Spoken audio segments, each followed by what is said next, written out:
Kan lobo lleven de la ra, kan lobo lleven de la ra, planto sana gallado,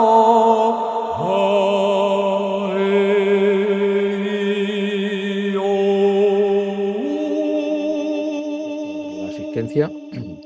Bien, hemos cambiado el tema que íbamos a dar ya por el orden para poder terminar de completar lo que es estos rituales de iniciación, porque son los rituales de iniciación de los misterios cristianos, de los misterios, ¿no? Tal como aparecen en todos los textos sagrados de los evangelios y de otros lugares, ¿no?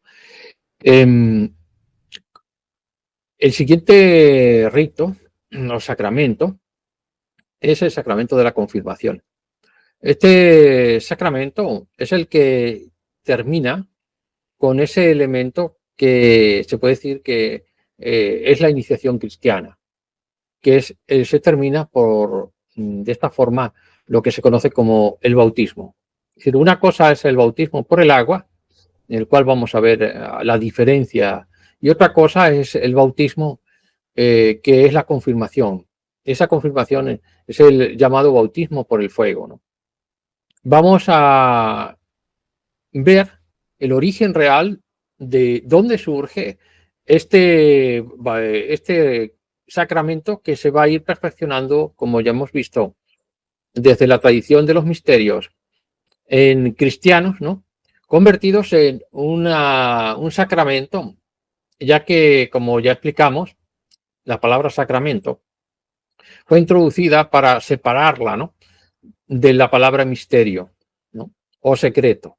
Por lo tanto, ya sabemos que los sacramentos en realidad son los misterios, como ya vimos en comparación, porque hicimos una comparación de estos misterios, así por encima, con los misterios de Mitras, ¿no? Podríamos haber comparado otras iniciaciones de otras órdenes, de otras religiones, de los egipcios, de la tradición romana, de la tradición griega, ¿no? Porque en el fondo todos tienen un mismo conocimiento, simplemente cambiado de ropajes, ¿no? Y aquí, pues, vamos a ver, en primer lugar, pues, estos misterios, ¿no? ¿De dónde vienen, no? Evidentemente, el sacramento de la confirmación se dice que es el sacramento con el cual vamos a recibir las virtudes y las facultades del Espíritu Santo. El Espíritu Santo, como ya sabemos, o ya nos habla la Iglesia, es la manifestación o el poder de la divinidad a nivel de este mundo físico y la relación de él con el propio Cristo y con el propio Padre, Hijo y Espíritu Santo, ¿no? El Espíritu Santo, llamado también el Consolador, el que viene a auxiliarnos, ¿no?, pues es realmente un poder que, como ya vimos en su momento en el bautismo, cuando se bautizaba al niño, el niño era bautizado por el agua y por la palabra, dos elementos imprescindibles. Es decir, no servía simplemente echarle el agua, porque echarle el agua tiene que ser un gesto que va acompañado de la palabra, ¿no?, del poder, del verbo.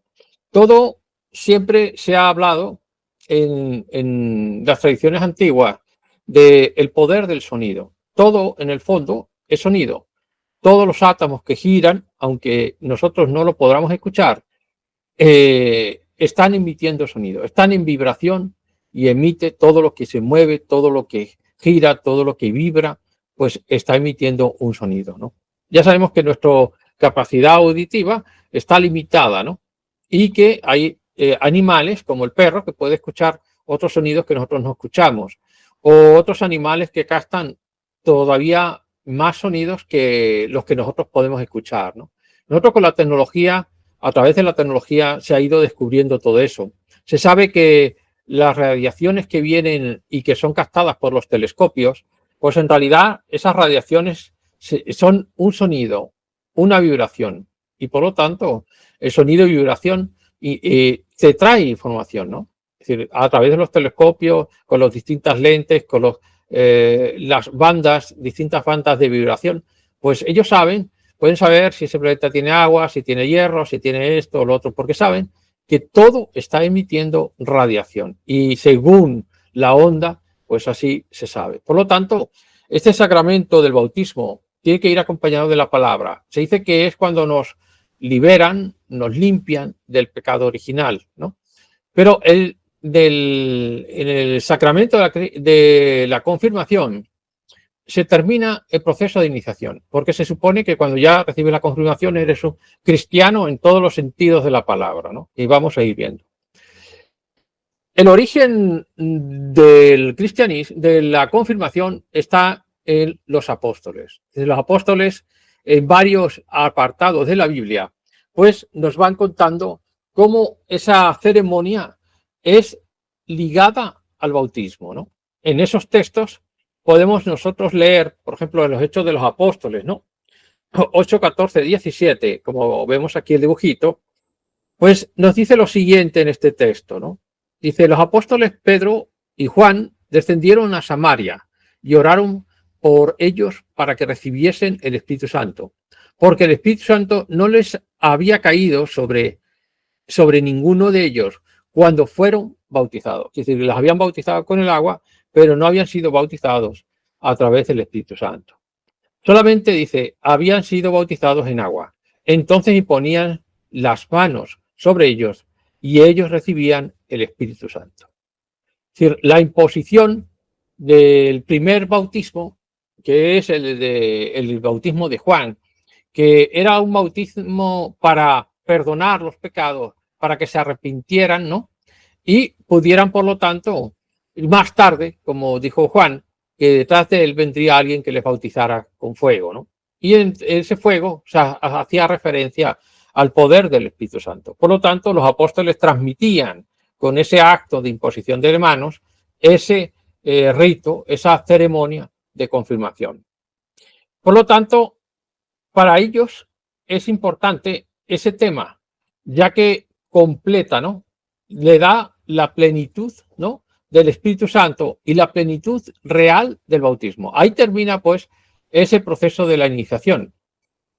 Entonces tenemos que también en los hechos que nos cuentan 19:6 y también Hechos 22:15 nos hablan también de esa imposición de manos para dar el Espíritu Santo. En esta ocasión nos dice en los Hechos de los Apóstoles 22:15, 17 y los Hechos 19, nos dice lo siguiente en el texto que podemos leer en la Biblia de Valera, ¿no? De 1960 o la última de 1995, ¿no? Dice, el Señor le dijo, ve, porque instrumento escogido me es este, para llevar mi nombre en presencia de los gentiles y de los reyes y de los hijos de Israel, porque yo le mostraré cuánto le es necesario padecer por mi nombre. Fue entonces Ananías y entró en la casa y poniendo sobre él las manos, dijo, hermano Saulo, el Señor Jesús, que se te apareció en el camino, sí, por donde venías, me ha enviado para que recibas la vista y seas lleno del Espíritu Santo. Y al momento le cayeron los ojos como escamas y recibió al instante la vista y levantándose fue bautizado, ¿no? Es decir, Ananías le pone las manos sobre la imposición de manos para darle el Espíritu Santo a Pablo de Tarso, al que va a ser Pablo de Tarso. En ese momento es Saulo, que es al que se le aparece en el camino de Damasco y le tira del caballo y le deja ciego hasta que comprenda quién es él realmente a quien está persiguiendo, porque él estaba persiguiendo a los cristianos, ¿no? Entonces, en ese sentido, se apoyan, pues evidentemente, en todos los textos para hacer una diferenciación entre lo que es el bautismo y lo que es la confirmación.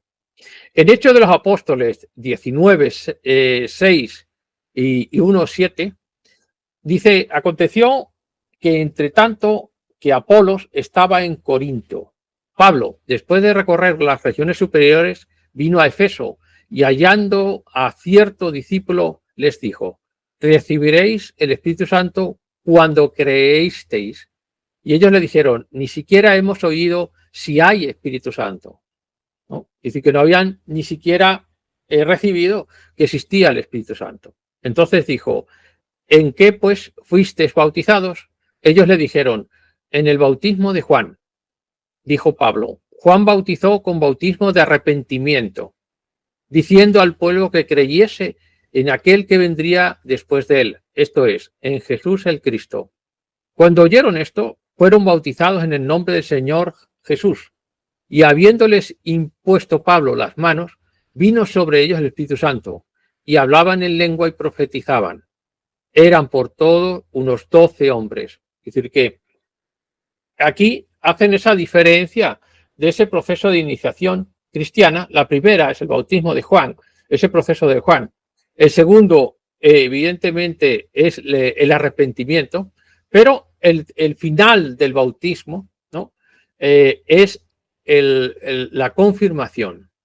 Aquí en la cuestión esta de ver cuál es el primero, que si la confesión o el acto de contrición o la confirmación. Hay un problema, ya que en las edades en las cuales se va a ir poniendo cada uno de la ceremonia, porque tenemos el rito primero del bautismo, segundo de la Eucaristía y tercero de la confirmación. Entonces la confirmación es el final realmente del bautismo. Es realmente cuando se dice que ya perteneces a la Iglesia y entonces ya puedes recibir todos los bienes que el cristianismo promete, ¿no?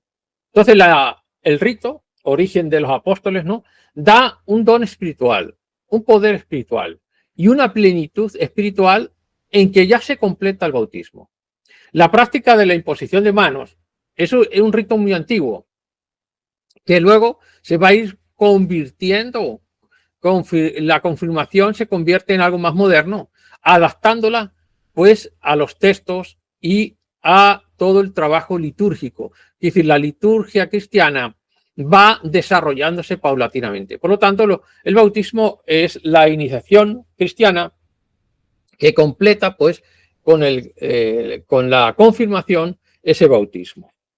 Entonces tenemos, por lo tanto, que este rito viene desde la época de los apóstoles, ¿no? No es algo que el cristianismo pues se le haya sacado a la manga, ¿no? Bien, el desarrollo pues realmente de la confirmación va a tener pues las prácticas iniciales, ¿no?, que se hace una imposición de manos y se hace un bautismo, ¿no? Como el caso de aquí de Pablo, que les habían bautizado con el rito de Juan el Bautista, y que el propio Pablo les pone las manos del Espíritu Santo y les vuelve a bautizar, ¿no? Entonces, bueno, pues esa imposición de manos y ese nuevo bautismo significa que se han completado lo que es el rito de la confirmación. Se hace un desarrollo litúrgico de la confirmación con la unción también del crisma, con el aceite santo, ¿no?, que ya iremos viendo de dónde viene también ese rito del uso de ese aceite. Se hace una invocación al Espíritu Santo para que lleguen esos dones a aquellos creyentes, a aquellas personas pues que han sido bautizadas. Como decíamos al principio, el bautismo es una preparación, ¿no?, y ese bautismo se va desarrollando paulatinamente, ¿no? Dice, la confirmación realmente, pues como hemos visto, viene de esas raíces, ¿no? Durante los siglos III y IV se desarrollan como sacramentos separados. Es decir, a partir del siglo III y IV separan el bautismo de la confirmación.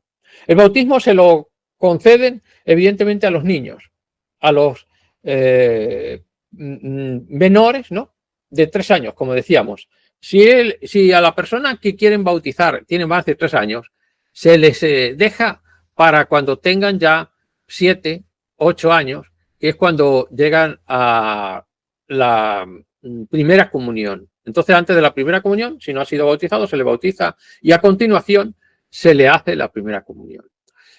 ¿Por qué? Porque decíamos que de los primeros 7 años le iba a regir la vibración de la luna, del poder de la luna, que le iba a hacer desarrollar. Por lo tanto, el rito de confirmación del agua, que tiene relación con lo femenino, tiene relación con la luna, tiene relación con ese elemento de purificación, ¿no? De quitarse el pecado original que traemos teóricamente de Adán y Eva, ¿no?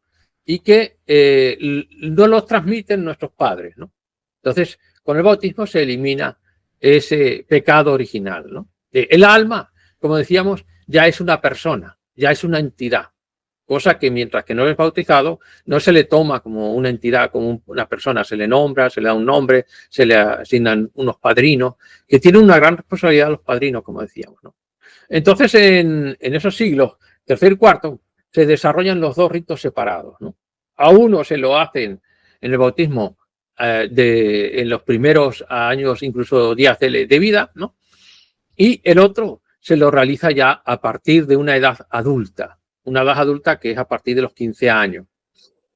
¿Por qué se le hace en los 15 años? Pues se le hace porque comienza a vibrar otro elemento cósmico que es Venus.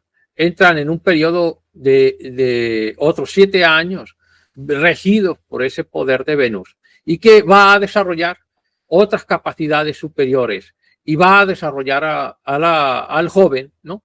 Para que llegue a la madurez, ¿no? Entonces, durante el Concilio de Trento se reafirma el sacramento, ¿no? Porque en ese concilio está en conflicto con Lutero, ¿no? Y los calvinistas, los protestantes, ¿no? Que no consideran como algo importante el sacramento de la confirmación, ¿no? Incluso rechazan la autoridad del Papa y de los obispos, ¿no? Lo rechazan, ¿no? Entonces, ese sacramento de confirmación va a ir poniéndose distintas reglas hasta que llega el Concilio de Vaticano II y en el cual se profundiza todavía más en esta cuestión. Porque en la Edad Media, esta confirmación no la recibe todo el mundo, ¿no? Dice, el recibir la confirmación en la Edad Media daba una gracia especial, daba una fortificación espiritual y había unas normas muy rígidas, muy establecidas, ¿no? Y había una preparación para la confirmación. En la Edad Media se especifica que la persona que se va a confirmar tiene que saber lo que se está haciendo, ¿no? En contra estaba la edad específica de los 15 años, ¿no? En la cual entra los 15 años es cuando ya pasamos a ser regidos por ese planeta Venus, ¿no? Y hay un rito muy rígido, la práctica muy, ¿cómo diría? Sin estructura, pero muy rígida, ¿no? Y había exclusión de algunos, no se cogía a todo el mundo, ¿no? Y había unas normas, ¿no? En lo que había unas normas que tenías que cumplir para que te pudieras recibir esa confirmación, ¿no? Pero ya empezaban a establecerse una pequeña catequesis para que la gente supiera lo que estaba haciendo, ¿no? ¿A qué se estaba refiriendo eso de recibir el Espíritu Santo? Entonces, el proceso de desarrollo de la confirmación se va completando paulatinamente en el tiempo por las prácticas, ¿no? Evidentemente tenemos el origen temprano, que ya vimos que eran los primeros rituales de confirmación de la Iglesia Católica, eran muy básicos, muy sencillos, era la imposición de las manos del obispo, ¿no? Una influencia fuerte de la Iglesia primitiva, ¿no? Entonces, esas prácticas se fueron estableciendo según iban aumentando la población, ¿no? Porque la confirmación, hubo un tiempo en que, como decíamos, mucha gente se afilió rápidamente a la Iglesia Católica por la cuestión política, porque cuando cayó el Imperio Romano ya explicamos que la única entidad religiosa y con orden y que estaba en todas partes, pues era la Iglesia cristiana, ¿no? Tenía una orden piramidal o medio piramidal, porque eran los obispos los que regían regiones, ¿no? Y en cada población había un sacerdote y una iglesia. Por lo tanto, esos reyes, godos, celtas, etcétera, etcétera, pues se volvieron hacia el cristianismo para que tuvieran ese poder, no perdieran ese poder, porque una cosa es conquistar, derrotar el Imperio Romano y otra es mantener esos territorios bajo el control de un rey o de un jefe, etcétera.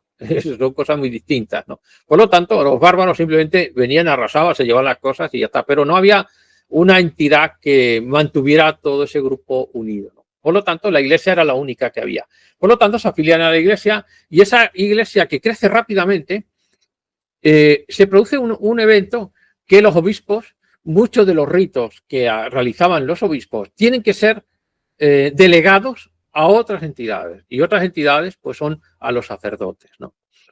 Hay un problema en África, que es que el rito de confirmación lo hacían los sacerdotes, ¿no? Entonces, el Papa Inocencio I es el que ordena que eso no puede ser, que realmente los apóstoles, como apóstoles, y los que vienen en la línea directa de conexión entre los apóstoles y dentro de la iglesia son los obispos. Por lo tanto, se restringe totalmente el rito de confirmación a los obispos, porque realmente son los únicos que pueden transmitir el Espíritu Santo. Aparte de conceder las órdenes inferiores, ¿no? De diáconos, ¿no? Como ya hemos visto, de diaconisas, en su tiempo también había diaconisas, y de presbíteros o sacerdotes, ¿no?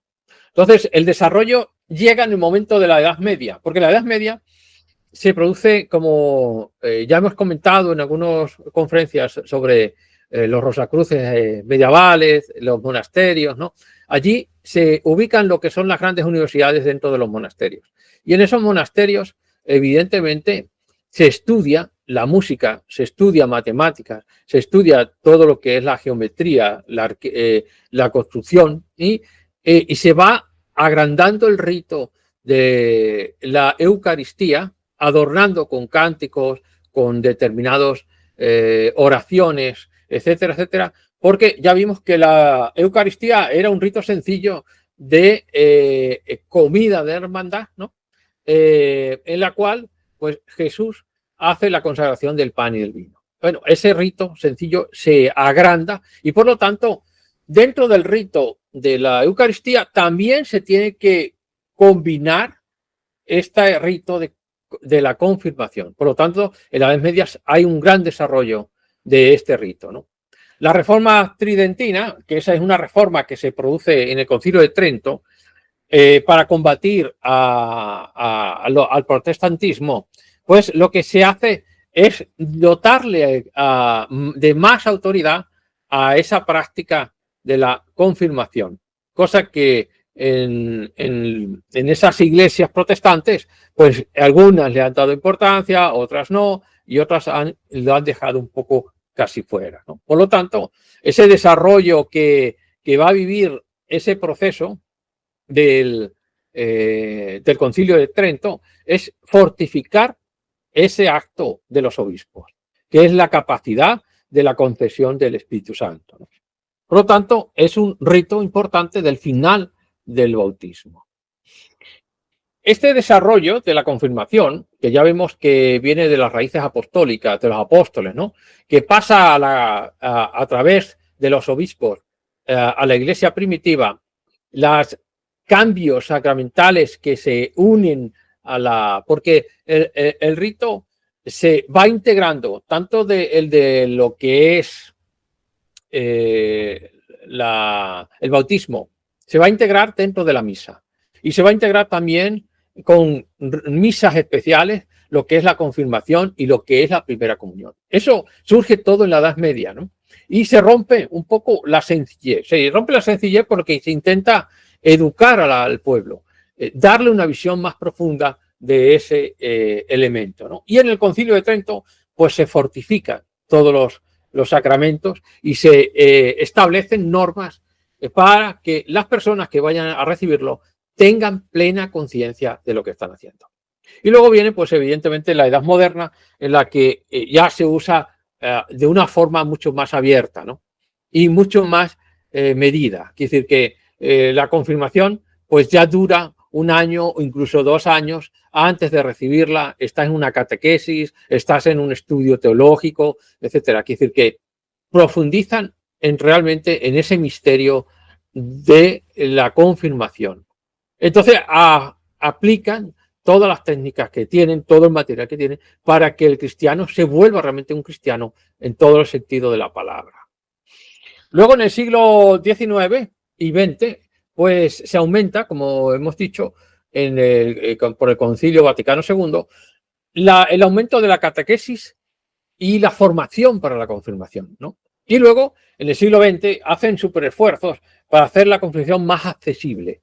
Es decir, que ya se permite que cualquier persona que ha sido bautizada pero no ha sido confirmada, pues que haya una preparación. Ya incluso se confirma a gente mayor que no ha recibido, porque la idea es que todo el que reciba el bautismo debería recibir la confirmación, cosa que no sucede, porque hay mucha gente que ha recibido el bautismo pero no ha recibido la confirmación. Entonces, en esos esfuerzos están ahora, en este siglo XX, con toda la tecnología y todos los medios, para profundizar en todo ello, ¿no? Uno de los factores que realmente van a hacer que este sacramento haga efecto, pues evidentemente en el Concilio de Trento es donde van a marcar unas líneas bastante importantes. Por lo tanto, aquí vamos a ver que, por eso se marca una X aquí sobre el Concilio de Trento, ¿no? Y es el inicio de una profundidad en todos los sacramentos, ¿no? Entonces, la Iglesia, la confirmación como parte integrante de la comunidad eclesiástica. Quiere decir que, aunque tú seas una persona que ha recibido esa confirmación, también eres integrante de la parte de la comunidad eclesiástica. Es decir, ya no quedas afuera como un fiel simplemente ahí, sino que se te integra dentro de la propia Iglesia, ¿no? Se completa, evidentemente, el bautismo, ¿no? Dice la confirmación como un paso que sigue y completa el bautismo. Es algo que ya lo ponen a partir de este Concilio de Trento, ¿no? Otra es las administraciones, ¿no? Normas administrativas. El sacramento tiene que ser una estructura correcta, ¿no? Y debe ser bien preparada, ¿no? Se necesita una preparación también adecuada, ¿no? En la confirmación, y se le da una tremenda importancia, igual que en el bautismo, a los padrinos para guiar a los que van a ser confirmados y para apoyar a los confirmados. Ya después de haber sido confirmados, los padrinos tienen que guiarles en todo el proceso de la parte espiritual. Esos padrinos, pues, a veces son los padres, pero normalmente siempre la Iglesia ha buscado a alguien que sea de la propia Iglesia, que sea integrante, que sea alguien que sepa realmente en virtudes, que sea correcto, ¿no? Dentro de la Iglesia, ¿no? Siempre se busca ese padrino, ¿no? El significado de esto son los dones, ¿no? Los fundamentos, ¿no? Es decir, el significado de la confirmación nos lleva a que nosotros recibimos a través del obispo la bendición de los apóstoles, el poder del Espíritu Santo, ¿no? Entonces, ese desarrollo, ¿no?, que hizo de la confirmación, que transcurrió un largo tiempo, ¿no?, desde la época de los apóstoles hasta ahora, ¿no?, fue desarrollándose, ¿no? Pero también se intentó la comprensión teológica, ¿no? Es decir, la interpretación y el significado espiritual de la confirmación tienen que entenderla perfectamente aquellos que van a ser confirmados. Es decir, no puedes ir a ciegas a esta cuestión de la confirmación por la gran importancia que tiene en los misterios de la cristiandad y en los misterios, pues, que podamos encontrar en otros ritos, ¿no? Aquí podíamos ver, repasando un poco, ¿no?, aquellos guerreros, ¿no?, seguidores de Mitras, que eran los corredores del sol, aquellos que iban a hacer el camino del sol, ¿no? El soldado que va a batallar, ¿no? Y en ese sentido, pues el Espíritu Santo, según las tradiciones, te convierten en un soldado de Cristo, ¿no? Esa es, pues, la tradición. Y es así, con ese concepto teológico con el que nacen las órdenes militares de los templarios, de los cruzados, de la Orden de Montesa, de la Orden de Santiago, etcétera, etcétera, etcétera, a través de ese concepto de la confirmación, ese concepto de los soldados de Cristo, ¿no? Entonces, la práctica litúrgica, es decir, los rituales y las ceremonias asociadas a la confirmación, se perfeccionan y tienen por objeto mostrar esos apartados teológicos, ¿no?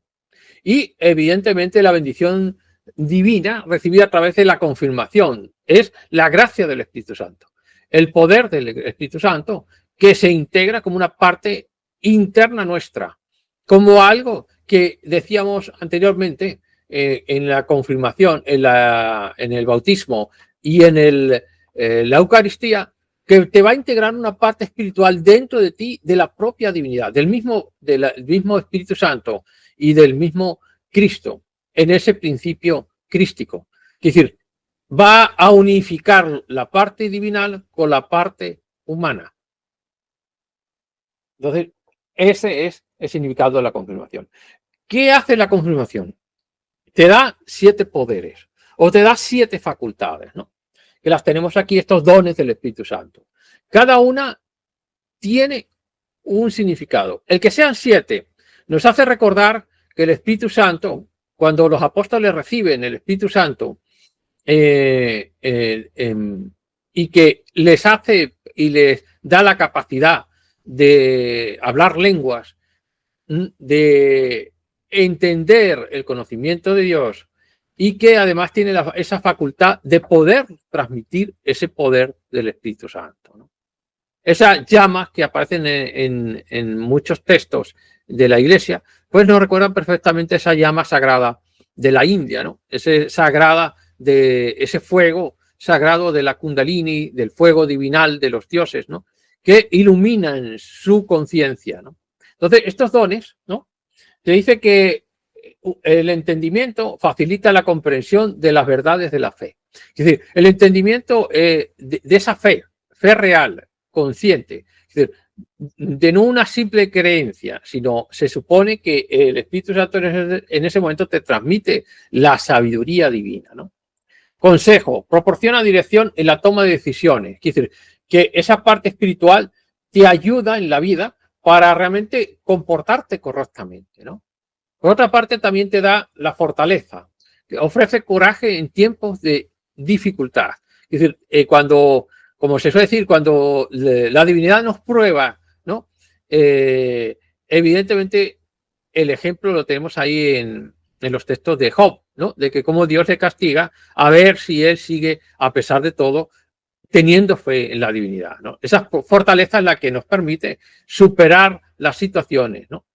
Temor de Dios aumenta un profundo respeto y reverencia por Dios. Bueno, este temor de Dios es realmente el acercarse a la divinidad con gran respeto. Es traído de la tradición judía de que de las tradiciones de cuando estaba el templo de Salomón y que solamente el gran sacerdote podía entrar allí sin morir, ¿no?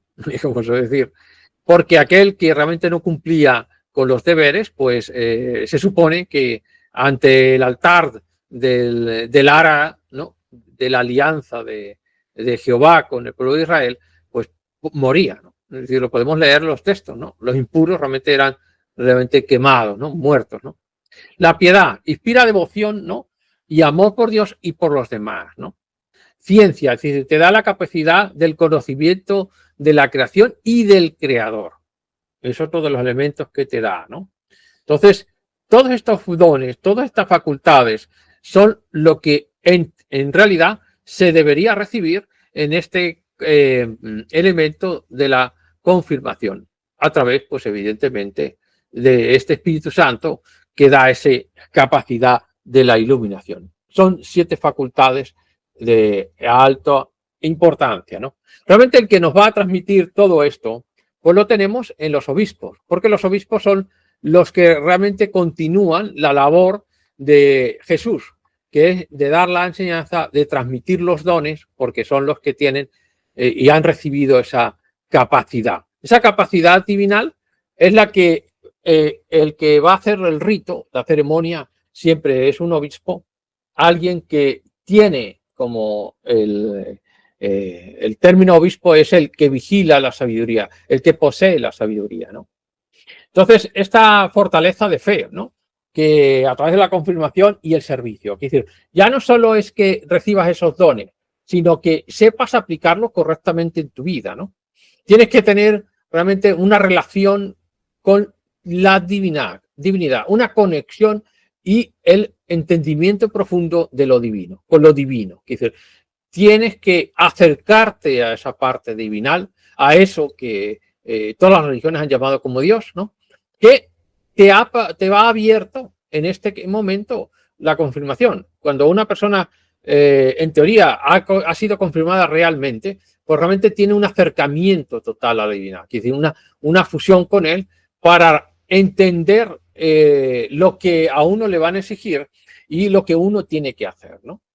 Entonces vive una forma de realmente una fe práctica, ¿no? Y el compromiso de una vida correcta, ¿no? El servicio hacia los demás es uno de los elementos importantes, ¿no? Porque como testigo de Cristo, testigo y soldado de Cristo, pues tu servicio hacia la comunidad, hacia los demás, es uno de los elementos principales, ¿no? El Cristo enseña con el ejemplo y ayudando a todos, ¿no? Los dones en realidad son regalos que fortalecen tu vida espiritual interior, ¿no? Es algo interno, es algo particular de la persona, ¿no? Por lo tanto, el obispo transmite todos estos dones y todos aquellos que van a ser confirmados tienen, como ya dijimos, que haber estudiado, haber superado todos los elementos que se necesitan para entender lo que estamos haciendo. Por lo tanto, después de este rito, al cabo de un tiempo, realmente debería producir un impacto espiritual en la persona, ¿no?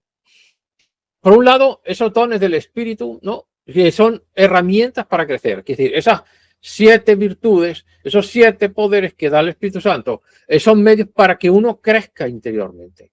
Un crecimiento que te ayude en la parte espiritual y también un crecimiento personal que enriquece pues la vida de los creyentes, ¿no? Es decir, que uno ya tiene una unión con esa parte divinal y que a uno le permite realmente ser útil, ¿no?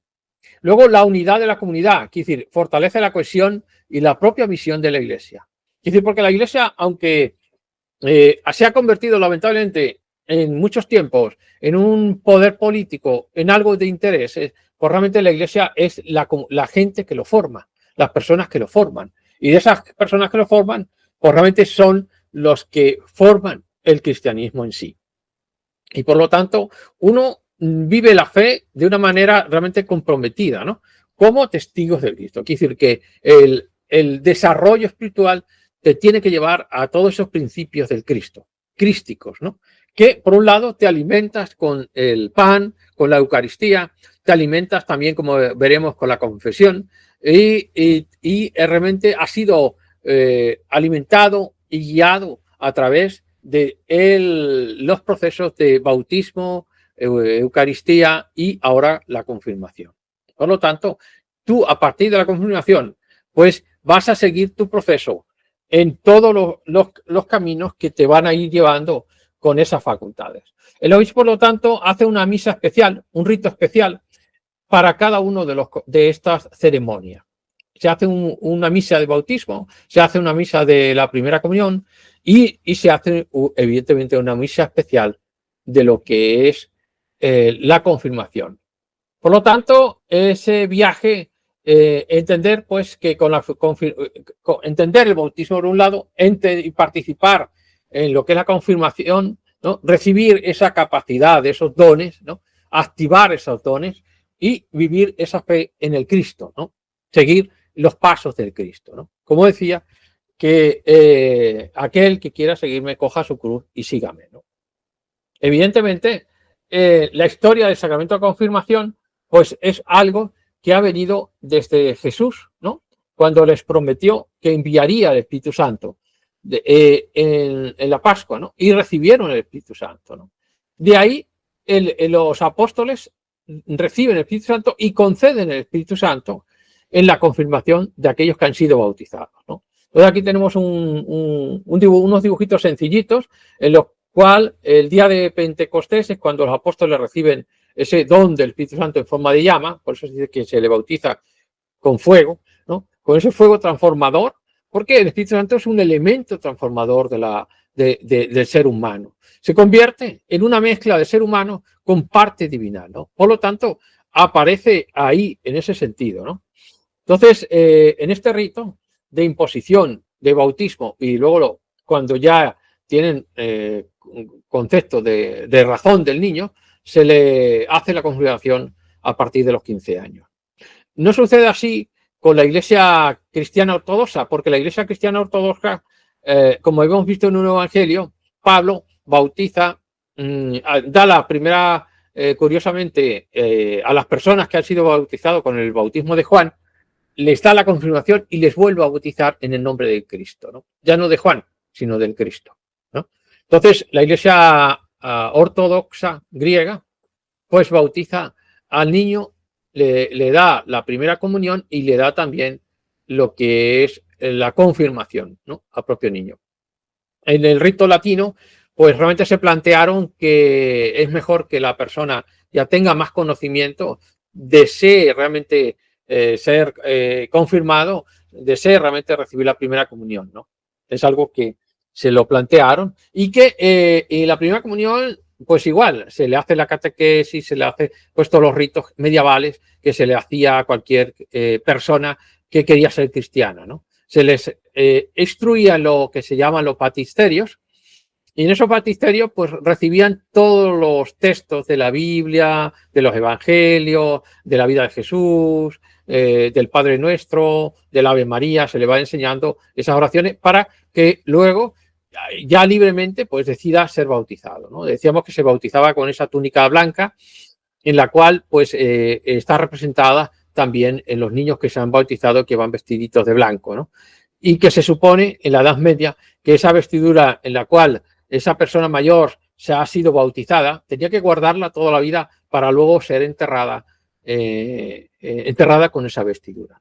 Era un rito medieval, pues que eso. Entonces los obispos realmente tienen esa facultad transmitida de los apóstoles, ¿no? Entonces los obispos son los que dan, en ese caso, los distintos grados. Primero, pueden bautizar, ¿no? Pero normalmente el bautismo, al ser tanta la población cristiana que se desarrolló, pues pasó a manos de los sacerdotes, y luego los sacerdotes, pues también el obispo consagra al diácono, ¿no? El diácono, pues también es un ayudante o la diaconisa en su tiempo medieval que podían bautizar, tenían esa capacidad ambos de hacer el bautismo por lo menos, ¿no? Siempre por orden pues, de un sacerdote, ¿no? Por una autorización, ¿no? Y luego los obispos solamente se centraron en lo que era el rito de confirmación, exclusivo para ellos, y el rito de orden, ¿no? Que iremos viendo también, que era cuando nombraban y consagraban a diáconos y presbíteros, etcétera, ¿no? Bien, los obispos, por lo tanto, van a representar a los apóstoles y, por lo tanto, tienen una transmisión directa de ese enlace y esa capacidad que Jesús les concedió a los 12 apóstoles y los 12 apóstoles pues lo transmitieron, ¿no? Entonces el obispo es el que realmente hace el rito de la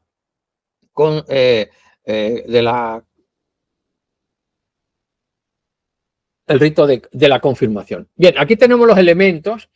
De una parte, pues evidentemente el obispo sus herramientas son el báculo, la mitra, como ya vimos también en los ritos de mitras, ¿no? Como el iniciado de mayor grado era el pater, ¿no? Y el pater pues llevaba el gorro frigio, llevaba un báculo, llevaba un anillo. Pues el obispo exactamente no. Aquí la confirmación es la concesión pues a través del Espíritu Santo, a través del obispo, ¿no?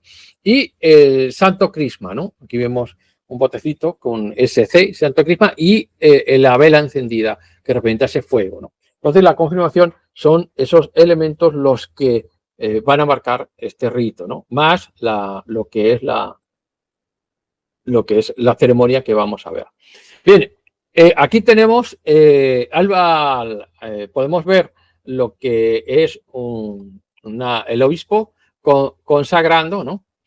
Y con el aceite a una persona, a un chaval que ha sido confirmado, ¿no? Porque primero se le pone las manos y luego se le da el santo óleo al final. Y tenemos la madrina que tiene costumbre de ponerle la mano en el hombro, ¿no? Esto es una costumbre que vemos sobre todo en Sudamérica y en Centroamérica, ¿no?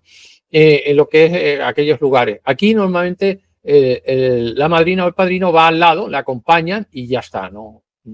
Es una ceremonia que varía según el sitio y el lugar, ¿no?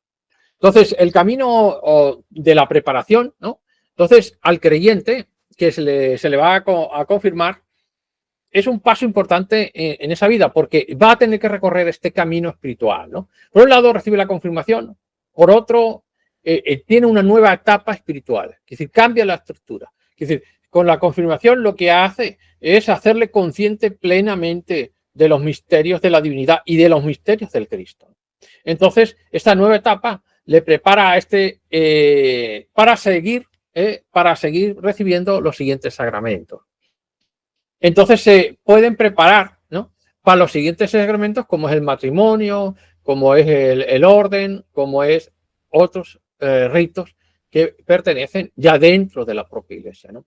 La motivación que le mueve al candidato, pues es avanzar en la parte espiritual, comprender ese misterio de la divinidad, esos misterios que siempre han estado ocultos, secretos, ¿no? Y entonces uno tiene que vivenciarlos a través, pues, de ese cambio de camino. Es decir, a partir de la confirmación vas a pasar, como veíamos en las iniciaciones de mitras, a grados superiores.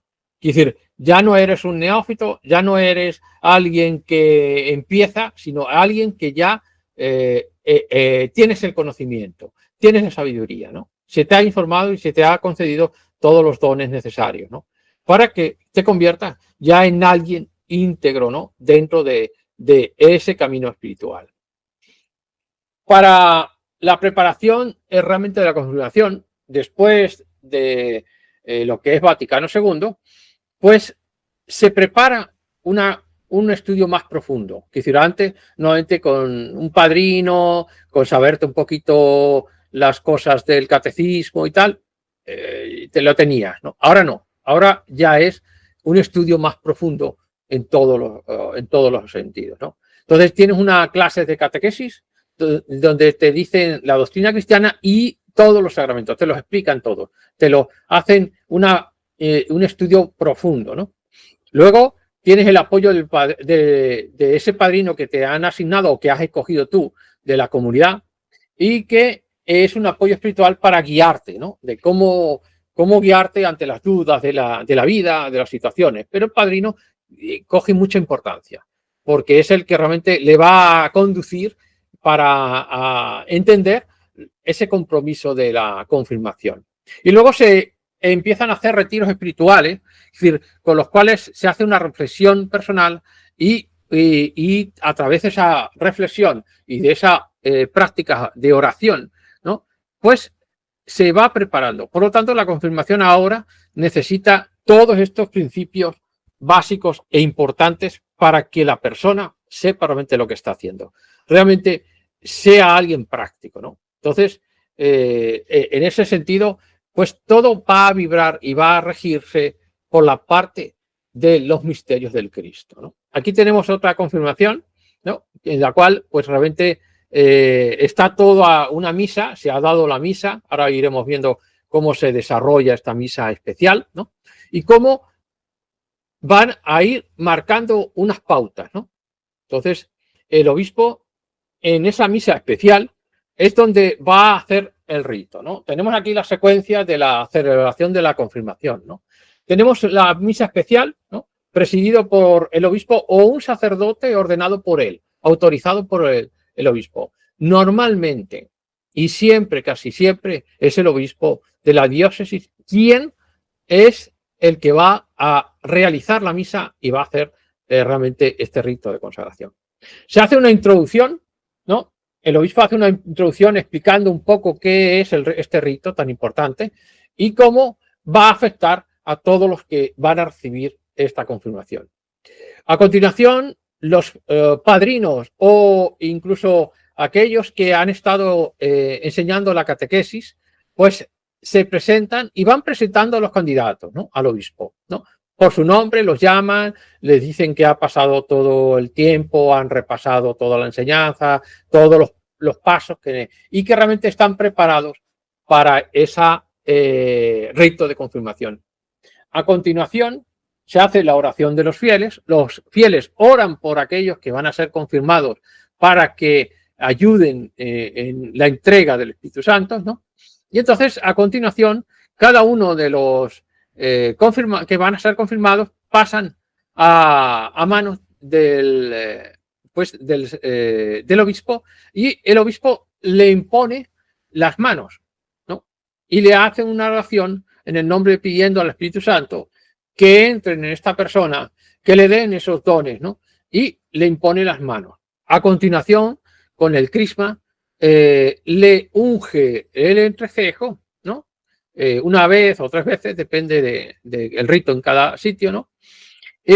A continuación, pues realmente se recibe la comunión, y luego ya al final del rito se hace el signo de paz, que es cuando se dan todo el mundo la paz a todos, ¿no? Este rito, así sintetizado, porque es un poquito largo, es la ceremonia, ¿no? Cuando se termina la ceremonia, es a partir de ese momento los padrinos se encargan de seguir a este ahijado para que se le ayude en cualquier situación, ¿no?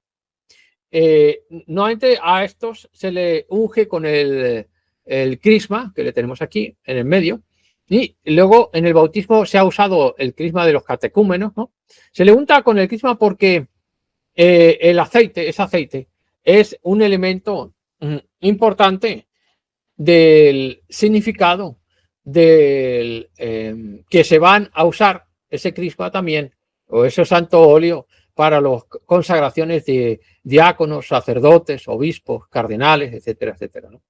Entonces, se le unge como alguien que ya es un soldado de Cristo, ya es alguien que es un auténtico cristiano, ¿no?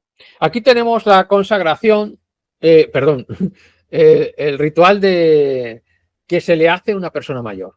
Entonces, en este caso, el obispo, pues realmente le está poniendo ahí las manos. No hace falta que se haga una misa especial. A veces las personas quieren hacerlo ya cuando son muy mayores, pues podéis ver que le colocas manos al lado izquierdo, a la derecha va como de naranja el que lleva el santo óleo, ¿no? Y a la izquierda pues está el sacerdote con el pan consagrado, porque le van a dar, evidentemente, después de hacerle el aceite, le van a dar la Eucaristía, ¿no? Bien. Por aquí. Bien. Entonces, después de la consagración, vamos a tener que esta persona se va a compartir las experiencias de su fe dentro del colectivo, ¿no? Como un crecimiento particular, ¿no? Luego va a dar testimonio de vivir como ejemplo de fe. Vivir como ejemplo de la fe combina testimonio con formación. Es decir, se sigue formando, se sigue preparando, se sigue estudiando toda la enseñanza del Cristo y se profundiza en ese camino. Continúan las clases de educación, porque se tiene que formalizar y darle realmente una profundidad más de lo que en el tiempo en que se le ha ido preparando para la confirmación necesita seguir estudiando. Es decir, no se para ya la persona de seguir investigando, estudiando la teología, estudiando los cánones, estudiando la Biblia, en el sentido totalmente en los principios del Cristo, ¿no? Y se involucra en todas las actividades de la Iglesia, en el sentido, porque ella forma parte de la Iglesia. Por lo tanto, hace una unidad. Todo eso hace lo que a posteriori de haber recibido la confirmación continúa su formación, continúa su trabajo, ¿no? Aquí, en este momento, en esa fecha de la confirmación, comienza a vibrar dentro de la persona esa energía de Venus, y esa energía de Venus es la que va a marcar algo muy importante, ¿no? Y lo que es importante es que es el momento en que se dice que es la época de la punzada, ¿no? Cuando ya los chicos y las chicas empiezan a sentir la energía, esa energía sexual que es de gran importancia para todas las religiones, porque tiene dentro de sí una importancia que se fue perdiendo en el tiempo. Este ritual de confirmación, cuando se realizaba en la Edad Media y los obispos sabían lo que se manejaban, pues les indicaban a los jóvenes técnicas para no alterar su propia energía sexual. Entonces siempre se ha dicho que se les decía a los niños que se podían quedar ciegos si usaban los órganos sexuales a destiempo, etcétera, etcétera, pero realmente nunca les habían dicho realmente lo que había, ¿no? Que era que esa energía que va a recorrer todo su cuerpo tiene que ser sublimada a través de técnicas, ¿no?, que se realizaban en la Edad Media, ¿no?, y que el obispo transmitía cuando se daba la confirmación. En el rito de la confirmación hay un acto que llama mucho la atención, que es cuando el obispo da una pequeña cachetada, ¿no?, una torta al que ha sido confirmado, ¿no?, y según el sitio y el lugar, pues se dice una frase, ¿no? Nosotros conocimos este rito, pasamos este rito, y el obispo realmente nos daba un cachete en la cara, ¿no?, y nos decía esto para que sepas que soy el obispo, soy tu obispo de Roma, ¿no?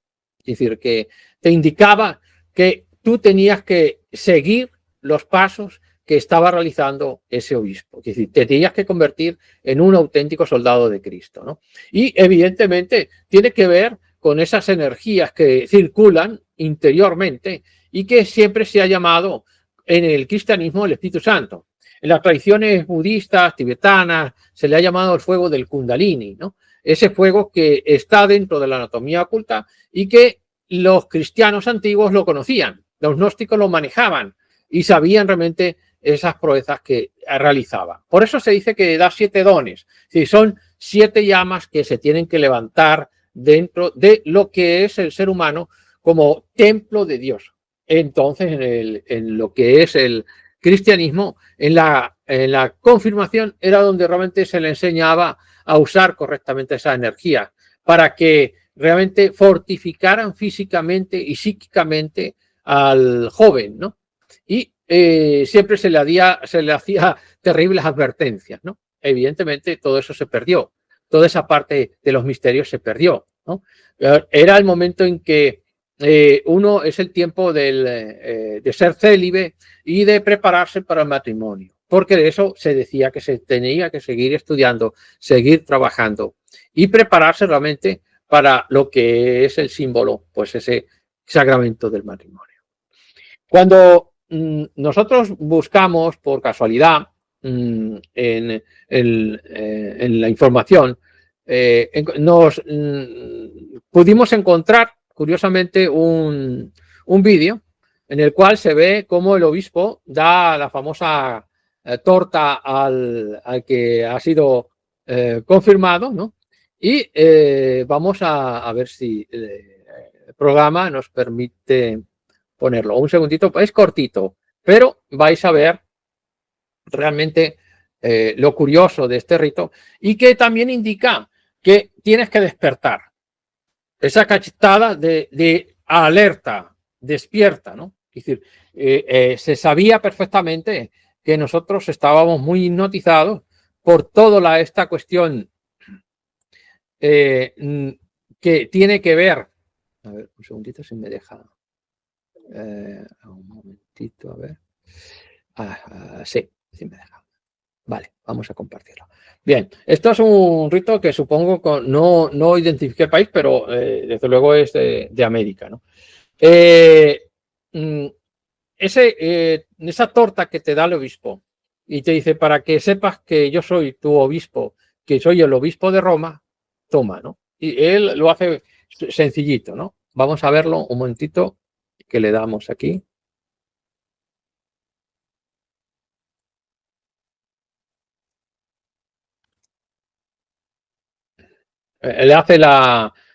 Le pone, en este caso hace al revés, ¿no? Le pone la cruz primero del santo óleo, ¿no?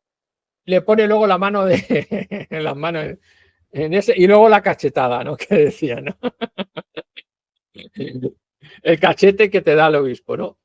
Lo que pasa es que no se oye lo que dice. Pero bueno, esto ya en cada lugar el rito lo dejaron bastante abierto para eso, ¿no? Normalmente te hacen arrodillarte, como hemos visto en una fotografía, y te pone las dos manos. Aquí, por lo menos, en lo que nosotros conocemos por aquí, por España, ¿no? Los obispos que hemos visto hacen eso, ¿no? La cachetada te la llevas, eso sí. Y es un símbolo, pues, como de despierta, ¿no? Entérate, ya ha cumplido todo el bautismo, ya tiene todos los principios del Cristo, ya te tienes que convertir en algo. Pone una cara un poquito así, que se le ha ido la mano, ¿no? Y es ese símbolo de que hay que despertar, hay que volver, ¿no? Veremos cómo en el rito de penitencia también viene, pues hasta aquí hemos visto este rito de estos sacramentos, en este caso de la confirmación, de ese confirmar a una persona en los misterios del Cristo, ¿no? De ese proceso, ¿no?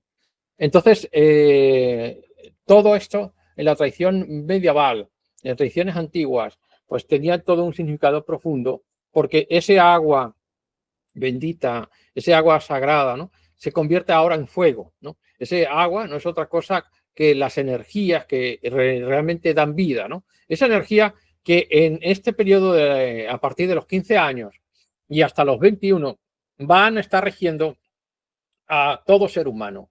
Todo ser humano va a recibir ese impulso de estas energías, y este rito de la confirmación lo que pretende es que a través de las enseñanzas, a través de los misterios del Cristo,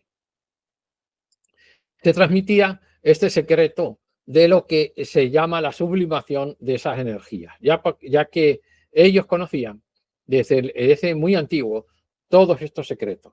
Todos estos secretos siempre han sido ocultos, siempre han sido velados, ¿no? Hasta que, bueno, en estos tiempos modernos, de esta época de la libertad, ¿no? En la que podemos realmente mostrarlos libremente, pues nos permiten entender que todos estos ritos tienen una importancia y han tenido siempre una importancia, tanto dentro de la Iglesia como de su parte secreta de los sacramentos, ¿no? La ciencia secreta de los sacramentos. No olvidemos que ciencia en griego es gnosis también, y que el gnosticismo pues, está dentro, sobre todo, de estos ritos medievales y antiguos que nos han traído pues, los apóstoles de Jesús de Nazaret, ¿no?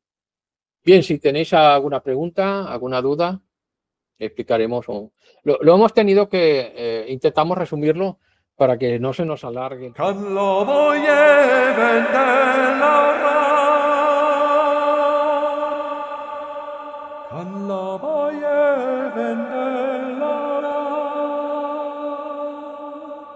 Planto sana gallado